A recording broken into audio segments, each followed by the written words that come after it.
যখন আমন্ত্রণ জানানো হয় ইয়া দেবী সর্বভূতেষু শক্তি রূপেণ সংস্থিতা নমস্তস্যৈ নমস্তস্যৈ নমস্তস্যৈ নমো নমঃ। এখন যে সংস্কৃত উচ্চারণ জানে না বলে যা দেবী সর্বভূতেষু। এখন এতবার যা দেবী কয় দেবী আর থাকে? আমরা প্রত্যেক মন্ত্র শুরুতে আমরা কয় যা দেবী। আরে সর্বনাশ, উচ্চারণ তো যা দেবী না, উচ্চারণ তো ইয়া দেবী। কেন বলছি?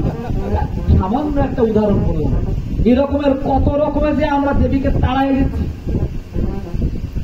আরোর এক কৌতুকে বলে কি, দেবী বলছে এবার আর পুজোয় যাবো না। বলে কেন? বলে গতবার যে পরিমাণে বক্সের সাউন্ড, আমার গতবারের থেকে কানের একটা জায়গায় যে কান এখনো ঠিক হয় না। মানে পূজার মন্ত্রের কোনো সাউন্ড নাই। পূজা যখন পড়ায় দেখবেন ওই মন্ত্র এই করে চলবে। এটা আমার পূজা, এই আমাদের ধর্ম।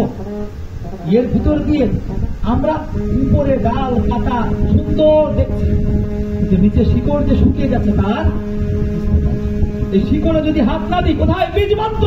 যার বীজ নাই তার বীজের শক্তি হিসেবে বৃক্ষ গজায় না, আর যারা বৃক্ষ গজায় না তার ওই বৃক্ষে ফুল ফল পাতা এগুলো কিছু হয় না। মরা বৃক্ষ নিয়ে পড়ে ওই মরা বৃক্ষের ডালে ডালে ঘুরে ঘুরে মনে করছি কত ধর্ম করছি। মরা বৃক্ষে সর্বোচ্চ ডাল পাওয়া যায়, খড়ি হয়, ও পুড়িয়ে আগুন তৈরি করা যায়। ও জীবনের সন্ধান দেয় না, কোনো রসাস্বাদন করায় না, ওর ফুল ফল পাতা কোনো কাজে লাগানো যায় না। আর বীজ কেমন জিনিস জানেন? বট বৃক্ষ দেখেছেন? বট গাছ, বট গাছের চারা কখনো লাগাইছেন? কেউ কখনো বীজ দিন? বট গাছের কেউ কখনো বীজ গুলে চারা লাগায় দেখেছেন? কি করে? বট গাছের বিচি খায় পাখিতে। এই পাখি খাওয়ার পর যদি আপনার ঘরের চালের উপরে পায়খানা করে, ওইখানে বট গাছ। ঠিক না ভুল?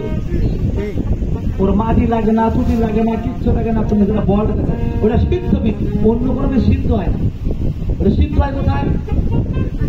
পেটের মধ্যে গিয়ে। কার? পাখি খায়, পাখির পেটের মধ্যে সিদ্ধ হয়।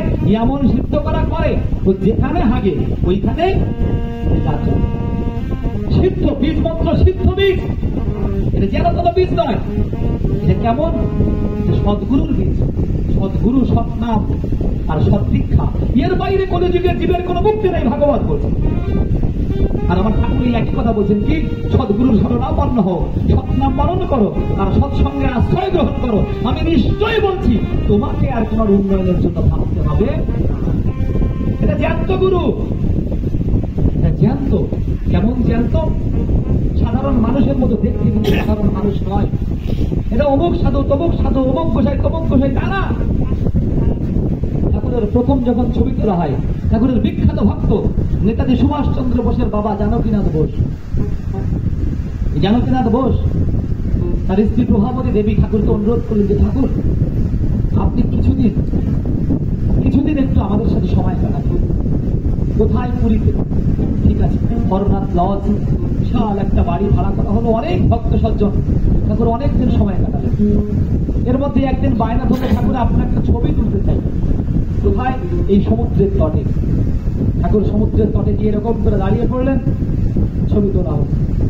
ভক্ত সাথে সাথে সবার সাথে দাঁড়ালেন, ছবি তোলা হলো। অনেকগুলো ছবি তোলা হলো।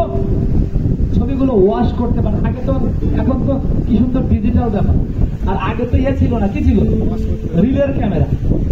ওই ফিল্ম আবার ওয়াশ করে ছবি তোলা, ফিল্ম ওয়াশ করে ছবি করে নিয়ে আসা হয়েছে। সবার ছবি আছে, ঠাকুরের ছবি। কি ব্যাপার? মানে অনেকের সাথে ঠাকুর ছবি তুলেছেন, যাদের ছবি তোলা হয়েছে সবার ছবি আছে, ঠাকুরের ছবি। ঠাকুরের কাছে, ঠাকুর আপনার ছবিগুলো সব কোথায় গেল? আপনার ছবি নাই। তাই আমার ছবি, আচ্ছা আবার ওয়াশ করে নিয়ে আসো, দেখা যাচ্ছে একই রিল আবার ওয়াশ করে নিয়ে এসে দেখা গেল কি